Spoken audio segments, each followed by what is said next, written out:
السلام مشاهدينا الكرام، ان شاء الله تكونوا بخير وعلى خير. كما عودتكم كما كل يوم بوصفة. اليوم البنات في فيديو واحد جبت لكم زوج وصفات ساهلين مهلين. الاولى فشار في اكياس شواء، والثانيه فيرميسيل عصينيه يعني على اصولها. البنات اروحوا معايا باش ترفدوا المقادير وتشوفوا الطريقه اللي درت بها الفشار وطريقه الفيرميسيل اللي خرجت يعني تحفه تحفه، يعني ما شاء الله الذوق تاعها هايل هايل. يعني صراحه لاول مره نجربها، مرة نطيبها بصح مش كيما بالطريقه هذه، بطريقه اخرى. بسم الله رايحه نبداو. اولا في لاكوكوط تاعنا واش حطيت شويه زيت ومعها سمن. والسر باش تجيكم بنينه لازم السمن، اللي ما عندهاش معليش تقدر تعوض بالزيت وخلاص. شوفوا لهنا بعد ما غلات نحط البصل شوفوا لازم تقطعوها رقيقة هكذا خير، ما تكرفجوهاش باش ما تطلق لكمش هذاك الماء. لازم هكذا خير مقطعة.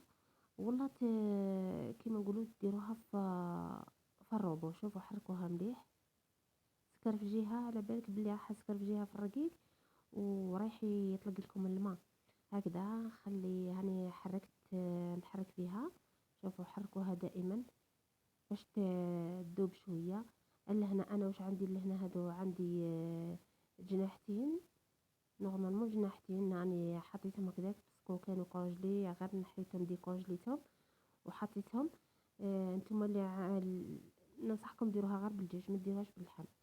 وحطيت عود قرفه، هي بالدجاج تجي هايله ما شاء الله. لهنا حطيت فلفل ابيض، وريحه نزيد نحط شويه فقط كركم، ما تحطوش بزاف، شويه فقط. باسكو شربه هذه فرميسيل بيضه ما تحبش لي زيبيس بزاف. هذا واش طلب. لهنا حطيت الملح. شوفوا راح نخليهم يتقلوا مليح مليح، لازم البصل هذيك كامل تذوب.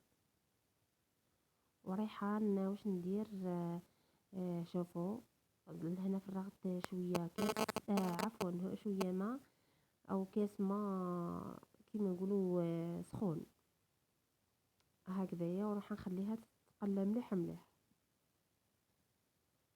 وصفه سهله. دائما ما نقولش دائما الوصفات تاوعي، لا لا، دائما يمدوا لي الناس. عندي انا وصفاتي خاصه، وكاين انا نمد شغل نتبادلوا مع بعضنا. شوفوا لهنا بعد ما غليت رايحه نمرق. المهم انتم ما تكثروش الماء، راح نمرق. شوفوا هاي ليكم. باسكو انا لاكوكوط هذه تاعي صغيره. شوفوا هي من الاحسن تجي في القدره تاع الطين. انا ما عنديش قدره تاع الطين، درتها في لاكوكوط هذه، درت في لاكوكوط صغيره باش ما تجينيش بزاف. شوفوا لهنا راح نخليها تغلي مليح مليح حتى يطيب هذاك الدجاج وتزيد تنظف هي شويه. شوفوا بعد ما نصفت لهنا فيرميسيل، نقول لكم حاجه ما تكثروش الفيرميسيل حتى وتجي شويه جاريه معليش، خليوها ومن بعد راح نتعقدوها. شوفوا لهنا ما تكثروش، انا ما كثرتش. شوفوا هاي ليكم. انا هذه بطاطا بالعاني درتها باسكو حندير بها بوريك، ولهنا خليتها تغلي ورجعت لكم لهنا باش ندير الفشار تاعي. راح نديرو في الميكرووند. لهنا حطيت هذا كاس تاع فشار او مايس كيما نقولوا حنايا. نحط معاه الزيت، او لازم نحط معاه زيت باسكو على بالكم كون ما تحطوش معاه الزيت من بعد يتحرق لكم. نزيد نحط الملح. لهنا كنت راح نلونو بصح ما لقيتش ملون باش نلونو، وليت خليته كيما راهو كيما راكم تشوفوا. حطيت لهنايا السكر، ورايحه واش ندير رايحه نغلقو. ما تزيروش بزاف باسكو راهم بعد يزيد. انا حتى الساشي على بالكم راح تكلاطي، ما لقيت كيفاش ندير لها. عاودت وليت ما عليا غير نعاود نفتحها ونعاود نزيد ندير وحده. لهنا ما تكثروش نتوما، ما تغلطوش الغلطه تاعي، نقص نتوما الفوشار ما ديروش كيس كومبلي. انا راني غلطت على بالكم، كي عاد يطيب ويتفتح هكذاك. قلت لكم حتى وليت عاودت زدت ساشي وحده، فتحت وعاودت ساشي وحده. شوفوا لهنا بعد ما خلطتهم مليح مليح راح نثقب، لازم تثقبي باش يخرج الهواء هذاك اللي في الساشي.